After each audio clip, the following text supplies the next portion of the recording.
Sir, बाकी राज्यों के अगर एग्री बेल्ट की बात करें, एमपी, महाराष्ट्र, राजस्थान, यहाँ पर क्या स्थिति है? किस तरह से मानसून यहाँ पर आगे बढ़ेगा और किस तरह की रफ्तार आगे दिखेगी इन स्टेट्स में? सेंट्रल इंडिया में जब मानसून आता है वो तो लगभग जून 15 के आसपास होता है। और अभी हमारा जो पूर्वानुमान होता है अगले 7 दिन के लिए होता है। अगले 7 दिन के अंदर ऐसे कोई वातावरण नहीं है, अनुकूल नहीं है जैसे भी सेंट्रल इंडिया की तरफ ये मानसून आ सके। अभी सिर्फ साउथ पेनिनसुलर इंडिया और नॉर्थ ईस्टर्न स्टेट्स में मानसून अगले 3-4 दिन के तक आने का हम पूर्वानुमान कर रहे हैं। सर, शुरुआत में कहा गया था कि जुलाई अगस्त में उतनी अच्छी बारिश, जून जुलाई में अच्छी बारिश होगी, लेकिन अगस्त और सितंबर में बारिश की जो रफ्तार है वो धीमी रहेगी। क्या अभी भी वही अनुमान है या लग रहा है कि सेकेंड पार्ट भी मानसून का जो दूसरा हिस्सा होगा, जो लास्ट के 2 महीने होते हैं अगस्त सितंबर, वहां भी अच्छी बारिश की उम्मीद है? हमने जो पूर्वानुमान जारी किए थे 14 अप्रैल को, इसमें पूरी इंडिया में कितना बारिश होगा मानसून सीजन के टाइम यानी 8 जून से 30 सितंबर के अंदर इसका पूर्वानुमान दिया गया था। कोई महीना भर में कैसे बारिश होगा, जून में, जुलाई में, अगस्त में, सितंबर में, इसका कोई पूर्वानुमान हम लोग नहीं दिए थे। और अभी इसका अपडेट इशू करेंगे परहैप्स टुमारो, और इस अपडेट में हम जून महीना में कितना बारिश होगा इसका पूर्वानुमान करेंगे और इसके साथ साथ पूरे सीजन में बारिश कितना होगा इसका अपडेट करेंगे। फिर जून एंड में जुलाई के लिए फोरकास्ट, जुलाई एंड में अगस्त के लिए और अगस्त एंड के सितंबर महीने के लिए फोरकास्ट देंगे। सर, अब डिस्ट्रीब्यूशन की बात कर लेते हैं क्योंकि वो खेती के लिए काफ़ी अहम होता है। तो एग्री बेल्ट में किस तरह का डिस्ट्रीब्यूशन इस बार रहेगा? क्या आप लोगों की उम्मीद है, क्या अनुमान है सर आईएमडी का? हमारा जो पूर्वानुमान है अभी जो पास्ट स्टेज के हिसाब से, इसमें लगभग यूनिफॉर्म डिस्ट्रीब्यूशन होगा सेंट्रल इंडिया में, साउथ पेनिनसुलर इंडिया में और गैंजेटिक प्लेन्स में। यानी जो रेनफेड एरिया है, स्पेशली आप बोलेंगे सेंट्रल इंडिया, जो कि गुजरात, राजस्थान से शुरू करके यहाँ उड़ीसा और नॉर्थांचल तक जाता है, इस एरिया में भी नॉर्मल टू एबो नॉर्मल रेनफॉल होने का उम्मीद किया जा रहा है। और सिर्फ कुछ हिस्सा नॉर्थ ईस्टर्न स्टेट्स का और नॉर्थ ईस्ट इंडिया का, जैसे जम्मू कश्मीर, लद्दाख, पंजाब, हिमाचल प्रदेश, नॉर्थ राजस्थान और एक्सट्रीम साउथ पेनिनसुला जैसे कि सदर्न पार्ट्स ऑफ तमिलनाडु और केरला, इसमें डेफिशिएंट रेनफॉल होने का हमारा पूर्वानुमान किया गया है।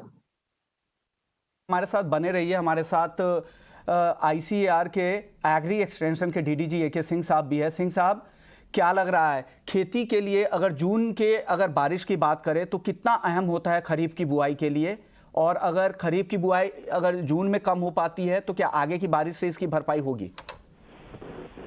देखिए, जो मेन बेल्ट की बात आप कर रहे थे, जहाँ पर की राइस की ज्यादा से ज्यादा रुपाई होती है, कुछ दूसरी फसलें हैं थोड़ी कम बारिश पर भी चल जाती हैं, ज्वार, बाजरा, मक्का, इसमें चाहे दलहन की फसलें, तिलहन की हैं, उसमें ज्यादा पानी की जरूरत नहीं पड़ती है।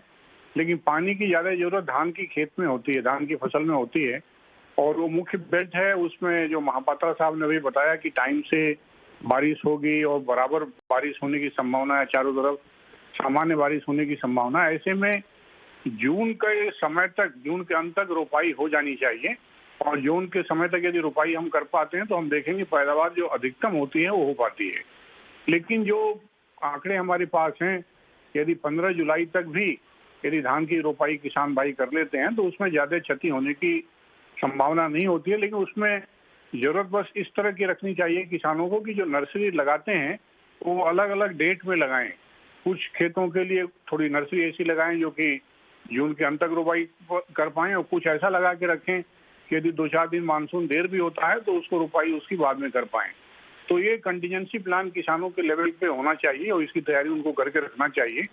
और यदि सामान्य मानसून होता है तो जून के पहले ही पूरी रोपाई होने की संभावना है, जैसा कि अनुमान अच्छे बारिश की है। जी साहब, सर आपसे एक सवाल अब ये होगा कि नॉर्थ इंडिया में हीट वेव की स्थिति काफ़ी बुरी है क्योंकि प्री मानसून जो बारिश की उम्मीद थी उतनी बारिश नहीं हुई। हालांकि पिछले एक हफ्ते से वो रिवाइवल की स्थिति वहाँ पर दिख रही है, प्री मानसून जो बारिश है वो भी शुरू हो चुकी है। तो ऐसे में क्या लग रहा है, वहाँ कब से राहत की उम्मीद कर सकते हैं जो हमारा मध्य भारत और नॉर्थ इंडिया का जो पार्ट है?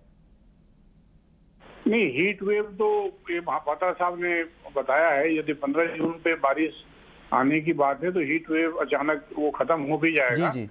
और अभी आपने देखा होगा कि 7-8-10 दिनों से टेम्परेचर सामान्य सा है, कोई बहुत सारी हीट वेव नहीं चल रही है।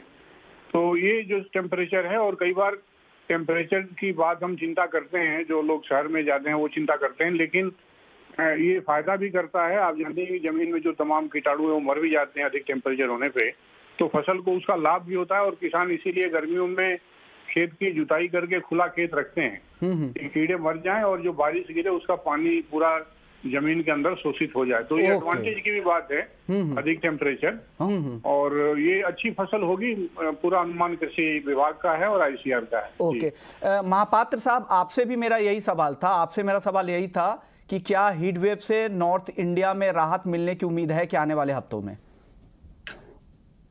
अभी जो स्टेटस आपने देखा है, अभी तक मई महीने में तो हीट वेव ज्यादा कुछ रहा है नहीं, सिर्फ up to May 15 north west India में हीट वेव भी कन्फाइंड था, और इसके बाद थंडरस्टॉर्म जारी है। थंडरस्टॉर्म की वजह से अभी कोई हीट वेव कंडीशन नहीं है, और नेक्स्ट 5 डेज के लिए भी ऐसा कोई significant heat wave conditions north India में हम एक्सपेक्ट नहीं कर रहे हैं। कई सारे एग्री एक्सपर्ट से बात होती है तो वो कहते हैं बारिश की जो स्पेल होती है ना, कुछ हिस्सों में ऐसी होती है कि या तो बाढ़ की स्थिति हो जाती है, कुछ हिस्सों में सूखे की स्थिति हो जाती है, एवरेज निकलता है तो मॉनसून सामान्य आ जाता है। क्या इस बार इस तरह की भी कुछ आशंका है क्या? इसलिए हमने गुजरात, राजस्थान के कई हिस्से में आप देखेंगे तो एक हिस्से में बाढ़ की स्थिति थी जहां बाढ़ से फसल खराब हो गई, दूसरे हिस्से में जरूरत से ज्यादा सूखा हो गया, बारिश बहुत कम हुई। क्या लग रहा है सर इस बार? वो तो हर साल होता है और इस बार भी होगा ऐसे, क्योंकि इंडिया एक बड़ा कंट्री है और बड़े कंट्री के अंदर स्पेशल वेरिएशन बहुत होता है। कोई जगह पे आपको डेफिशिएंट रेनफॉल होगा तो, और किसी जगह पे आपको एक्सेस रेनफॉल होगा, इसलिए कहाँ सूखा की स्थिति और कहाँ बाढ़ की स्थिति हो सकता है, ये वेरिएबिलिटी की वजह से होता रहता है।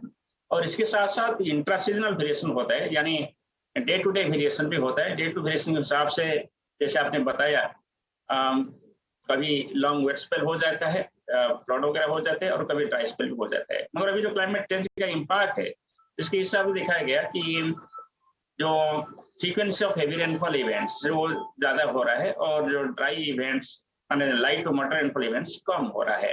यानी बारिश हो रहा है तो थोड़ी सी टाइम के अंदर ज्यादा बारिश हो रहा है, जिसकी वजह से आपका फ्लैश फ्लड्स, अर्बन फ्लड्स जैसी स्थिति पैदा हो रहा है, और ऐसी स्थिति के लिए हम सभी तैयार होना चाहिए। ओके महापात्र सर, ये छोटा सा सवाल अब जाते जाते आपसे ये होगा, ला नीना की क्या स्थिति है अभी?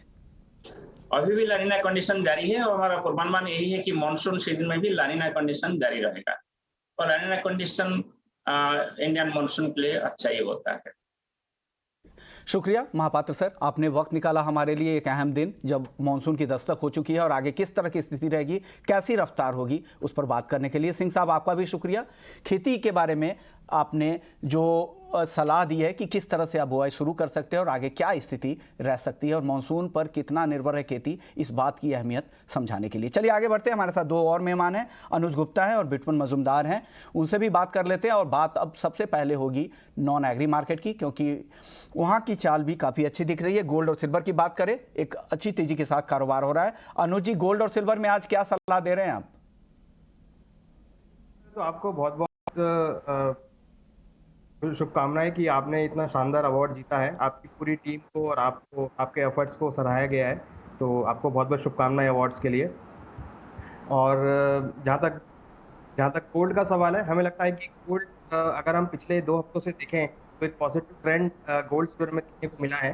अगर हम देखें तो एमसीएक्स में गोल्ड करीबन 51,200 के आसपास ट्रेड करता हुआ दिख रहा है, और इंटरनेशनल मार्केट में करीबन $1862 के आसपास ट्रेड कर रहा है। तो फिर $1860 के ऊपर मार्केट ने काफी एक पॉजिटिव ट्रेंड दिखाया है डॉलर में वीकनेस की वजह से। और जो क्रूड के अंदर हमने बनते हुए देखिए करीबन 4% लास्ट वीक में बढ़ा है, तो काफी हद तक गोल्ड को सपोर्ट मिलता हुआ दिखाई दिया है। हमें लगता है कि इस वीक में और आने वाले दिनों के अंदर सिल्वर में तेजी का ट्रेंड कायम रहेगा। ट्रेडिंग पॉइंट ऑफ व्यू से करीबन 51,100 के आसपास गोल्ड में बाय कर सकते हैं।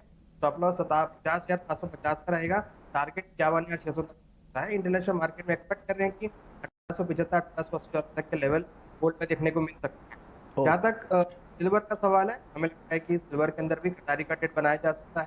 सिल्वर में करीबन 62,000 के आसपास खरीदारी करें, स्टॉप लॉस 61,600 रहेगा, टारगेट $62,000 तक देखने को मिल सकता है। इंटरनेशनल मार्केट में एक्सपेक्ट करते हैं कि $22.50 तक के लेवल सिल्वर में देखने को मिल सकते हैं। तो गोल्ड सिल्वर में ट्रेंड थोड़ा पॉजिटिव लगता है। इस हफ्ते हमें लगता है कि मार्केट एक पॉजिटिव साइड में जा सकता है। ओके, गोल्ड और तेजी का रुख है, आप खरीदारी करके जा सकते हैं। 51,600 गोल्ड का टारगेट है, 63,000 चांदी का।